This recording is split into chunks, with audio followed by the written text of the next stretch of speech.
বিসমিল্লাহির রহমানির রহিম। আসসালামু আলাইকুম সম্মানিত ভিউয়ার্স, অনেকদিন পর আরেকটি ছোট্ট একটা ব্লগ নিয়ে আপনাদের সাথে হাজির হয়েছি আমি নুরুল হক আবু। ব্যস্ততার কারণে আসলে ফেসবুকে তেমন একটা সময় দিতে পারিনি। আর দীর্ঘদিন ধরে কিন্তু আমাদের ভাই ব্রাদার্সদের আমরা মিলে কিন্তু আসলে কখনো একত্রিত হয়ে খাবার খাওয়ার আয়োজনটা হয়নি, যে কারণে আসলে গতকালকেই আমরা একসাথে বসে এই একসাথে খাবার খাওয়ার একটা আয়োজন করি। আর একসাথে খাবার খাওয়ার এটার একটা প্রচলন আছে, কিন্তু যাদের 90 দশকের জেনারেশন তারা কিন্তু আসলে এই খাবার খেয়েছেন বা তারা টুপাটুপি, আমাদের সিলেটে আঞ্চলিক ভাষায় এটাকে টুপাটুপি বলা হয়। আর সেই টুপাটুপি আমরা গতকালকে আয়োজন করেছিলাম। আমরা ছোটোবেলা যখন টুপাটুপি আয়োজন করতাম তখন এক একজনের ঘর থেকে এক কিছু আইটেম আমরা নিয়ে আসতাম, যেমন চাল, অর্থাৎ খাবারের যেহেতু আইটেম দরকার সেগুলো কিন্তু আমাদের এক একজনের ঘর থেকে এক এক রকমের আইটেম আমরা নিয়ে আসতাম। তো সব মিলিয়ে যখন মুরগ কিংবা ডিমের আয়োজন করা হতো তখন কিন্তু চাঁদা তোলা হতো। তো আজকেও কিন্তু আমাদের এইরকমই আয়োজন আমরা করেছি চাঁদা তুলে। তো আমরা দেশি মুরগ, তারপর হচ্ছে হাঁসের ডিম, এই দুই আইটেম দিয়ে কিন্তু আমরা আসলে আজকে এই টুপাটুপিটা আমরা খাবো। তো টুপাটুপির আইটেম কিন্তু দুইটা ঠিকই আছে, কিন্তু কাজ তো অনেক। তো সব মিলিয়ে কে কোন কাজ করবেন সেটাই হচ্ছিল আমাদের মধ্যে ভাগাভাগি করা। আর আমরা খুব সহজেই কিন্তু আসলে কাজটা ভাগাভাগি করে নিয়েছি।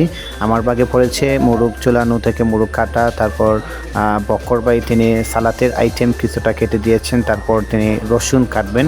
আর এদিকে কিন্তু ভাত রান্না থেকে শুরু করে দুইটি কাজ আসলে চয়েস করে নিয়েছেন আমাদের রুবেদ ভাই। আর রুবেদ ভাইয়ের হাতে রান্না খুব সুস্বাদু হয়। আর মুজাক্কির ভাই তিনি হাঁসের ডিম বুনবেন। আর প্রথমে দেখুন তিনি ডিমগুলোকে ফ্রাই করে নিচ্ছেন। আর বক্কর ভাই তিনি আসলে কিন্তু কাজ কম করেনি, সালাতের আইটেম কিছুটা আমাকে সহায়তা করেছেন, পাশাপাশি রসুনও কেটে দিয়েছেন।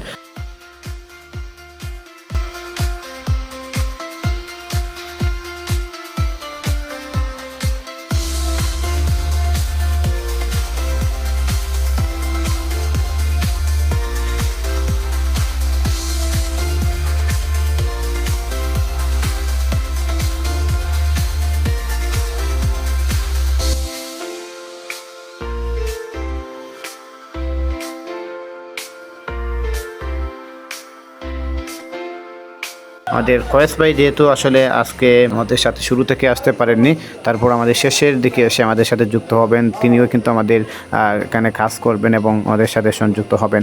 তো আসলে দেখতে থাকুন আমাদের আজকের এই টুপাটুপির আয়োজনটা।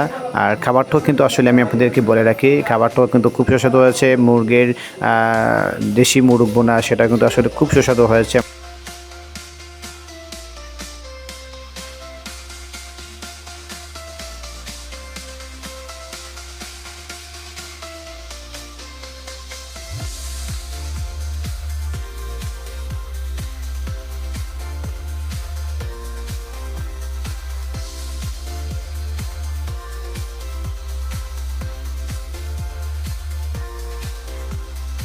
গ্যাসের চুলা থাকা সত্ত্বেও গ্যাসের চুলা থেকে কিন্তু লাকড়ির চুলা রান্না কিন্তু স্বাদটা কিন্তু অন্যরকমই হয়। আর আমাদের ডিম বুনেছেন আমাদের মুজাক্কির ভাই, তিনি গ্যাসে। আর রুবেদ ভাই যথারীতি তিনি মুরগটাকে ফ্রাই করেছেন, প্লাস মুরগ বোনা করেছেন লাকড়ির চুলাতে। আর লাকড়ির চুলা রান্নাটা কিন্তু আমি আগেই বলেছি খুব সুস্বাদু হয়।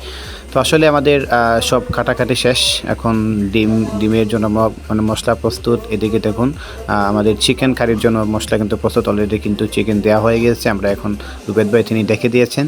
আর ভাত তো দেখেন খুব জর্জরে ভাত হয়েছে। আর এদিকে কিন্তু দেখুন যে ডিম প্রায় অর্ধেক শেষের দিকে ডিম বোনা কিন্তু হয়ে গিয়েছে। তো যাই হোক, আপনারা দেখে থাকুন এবং উপভোগ করুন।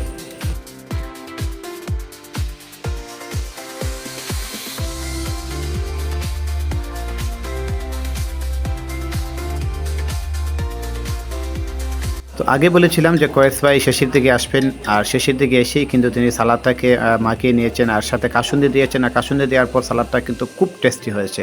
তো যাই হোক, আমাদের সব রান্নাবান্না শেষ, এখন খাবার পালা। আমাদের ভাত, ডিম এবং চিকেন কারি সেটা কিন্তু নেওয়া হয়েছে।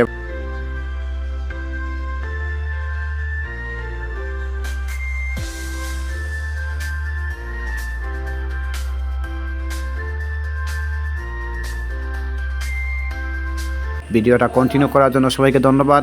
ভালো থাকবেন, সুস্থ থাকবেন। আর আমরা কিন্তু স্মরণ করছি আজকে আমাদের দুই প্রবাসী মাসুম ভাই এবং আক্তার ভাই, এবং সাথে আমাদের দেশে ছিলেন আমাদের জিতু ভাই, তিনি আজকে আমাদের সাথে থাকতে পারেনি, তারপর আমরা ওনাকে মিস করছি আজকে। তো যাই হোক, সবাই ভালো থাকবেন, সুস্থ থাকবেন। পরবর্তী ভিডিও পর্যন্ত আল্লাহ হাফিজ।